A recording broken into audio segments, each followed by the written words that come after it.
Madam, ఏంటి thinking too much? Sivagami మనసులో చాలా చాలా బాధ పెట్టుకుంది. Oh, you understanding her. Oh, good thing, good thing. Sivagami అప్పుడు ప్రెస్ మీట్ పెట్టి తన వాళ్లకే నేను కనిపించలేదు, అపార్థం చేసుకున్నారు అని ఫీల్ అయింది కదా. ఆ మాటల్లో ఎంతో బాధ, ఎంతో ఆవేదన కనిపించింది.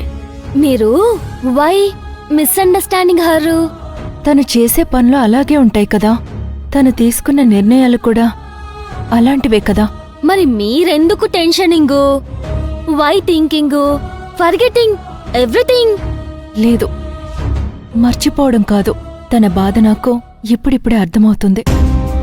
నా గురించి చాలా బాధపడుతూ చాలా ఫీల్ అవుతుంది. You missing your sister? అవును, నేను మిస్అండర్స్టాండింగ్ చేసుకోవడం వల్లే తను చాలా ఎమోషనల్ అయిపోయింది. మిగతా వాళ్ల గురించి, మిగతా వాళ్ల సమస్యల గురించి తనకేం బాధ లేదు, సమస్య లేదు. తను మామూలుగా ఎవరిని కేర్ కూడా చేయదు. You fining you and your sister getting good close? Good madam, good good.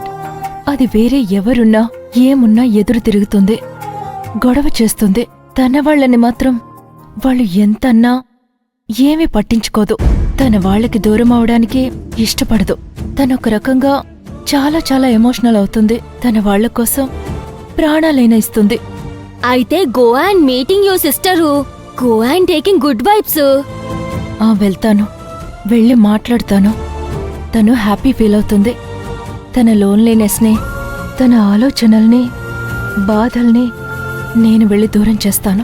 వెళ్తాను, వెళ్ళి తీరుతాను. ఎక్కడికి శిశిరా? వెళ్తాను అంటున్నావు? శివగామిని కలవడానికి వెళ్దామనుకుంటున్నాను.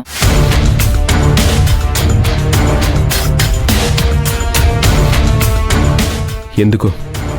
మొన్న శివగామి ప్రెస్ మీట్లో చాలా ఎమోషనల్ అయింది. తన వాళ్ళు తనని కేర్ చేయడం లేదని ఫీల్ అవుతుంది. అదంతా ఎప్పుడో జరిగిపోయిన విషయం కదా, దాని గురించి ఇప్పుడెందుకు ఆలోచిస్తున్నావు? అయినా అదంతా పెద్ద డ్రామా నీకు అనిపించలేదా? నువ్వు కూడా చూసావు కదా ఆ ప్రెస్ మీట్ని. నేను చూశాను వదినా. శివగామి నిన్ను అట్రాక్ట్ చేయడానికే ఇలా చేసుంటుంది. నాకెందుకు అది డ్రామా లాగే అనిపిస్తుంది. శివగామి నన్ను వశపరుచుకోవడానికి డ్రామాలాడాల్సిన అవసరం ఏముంది? తను సిన్సియర్గానే ఫీల్ అయింది. తనకు అవసరం లేదు. తను ఏమున్నా మొహం మీదే చెప్తుంది, మొహమాటం పడకుండా చెప్తుంది. సో దాని గురించి నేను ఆలోచించాను. ఆలోచించు, ఏ విషయంలో అయినా ఆలోచించు, ఆలోచించకపో.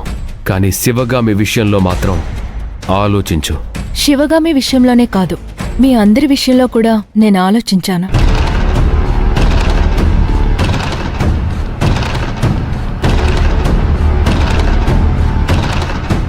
ఎవరు నిజం మాట్లాడుతున్నారో అర్థం కావట్లేదు.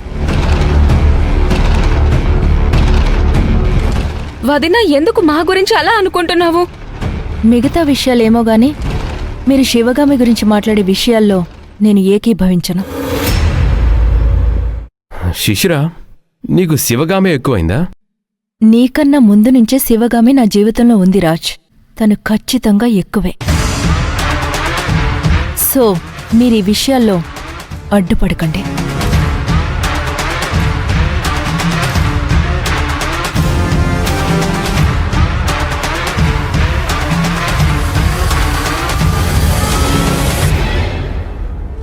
You don't think, go and meet Sivagami.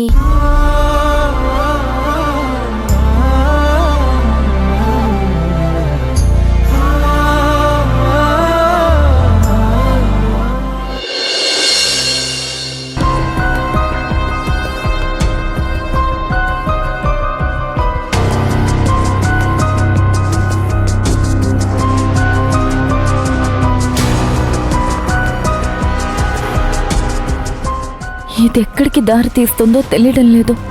ఇంట్లో జరుగుతున్న పరిణామాల వల్ల ఎవరికి ఎప్పుడు ఏ ప్రమాదం జరుగుతుందో, ఎవరికి ఏమవుతుందో ఏమీ తెలియడం లేదు. స్పృహ కోల్పోయిన భవానీ దేవుడి దయవల్ల ఏ ఇబ్బంది లేకుండా బయటపడింది. ఈ సమస్యకి పరిష్కారం చూపించకపోతే పెద్ద ప్రమాదం జరిగే అవకాశం ఉంది. ఎవరికి ఏం జరుగుతుందో తెలీదు. ఎప్పుడు ఎవరు ఏ ప్రమాదం బారిన పడతారో అర్థం కావడం లేదు. ఛ! ఈ పరిస్థితి ఏంటో ఏం చేయాలో ఏమీ అర్థం కావడం లేదు. దుష్ట శక్తిని పారద్రోలడానికని ఘోస్ట్ హంటర్ వచ్చాడు. అసలు అతను ఏం చేయలేకపోయాడు. ఎవరో కాలాజీ వచ్చాడు. అతను ఏం చేయలేకపోయాడు. అమ్మా, నువ్వెక్కడున్నావో, ఎందుకు మాకు సహకరించడం లేదో అర్థం కావడం లేదు. మమ్మల్ని మా చేయి వదిలిపెట్టి వెళ్ళిపోయావేమో అనిపిస్తుంది. ఎందుకు తల్లి? ఇది పరీక్ష లేక మా కర్మ ఫలితమా? మాకు తెలియకుండా, మా ప్రమేయం లేకుండానే మేము ఇంట్లోకి వచ్చాం. ఇక్కడికి వచ్చిన తర్వాత పెనం మీద నుంచి పొయ్యిలో పడ్డట్టు అనిపిస్తుంది. మాకొచ్చే సమస్యలకి తల్లడిల్లిపోతున్నాం. ఏం చేయాలి? రామ్ కుమార్ గారు ఎవరినో పిలిపిస్తానని చెప్పారు. అతను వచ్చి ఏం చేస్తాడో తెలియడం లేదు. ఏం అర్థం కావడం లేదు.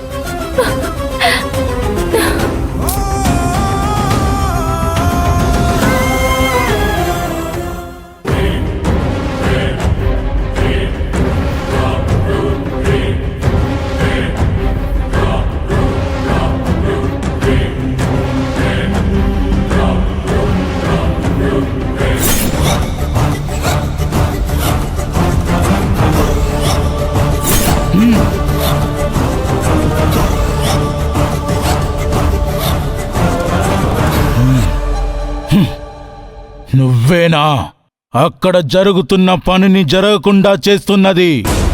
నువ్వేనా? గురూజీ, ఏమైంది? అది మనం చేస్తున్న ప్రయోగాలన్నీ విఫలమవ్వడానికి కారణమేంటో తెలిసింది. ఎవరి వలన ఇదంతా ఫెయిల్ అవుతుందో తెలిసింది. ఎవరు గురూజీ? ఎవరలా చేసేది? భైరవి!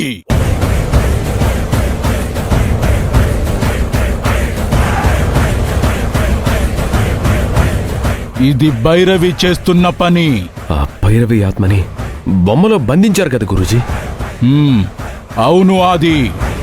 కాని ఆ బొమ్మ ఆ ఇంటికే వచ్చింది.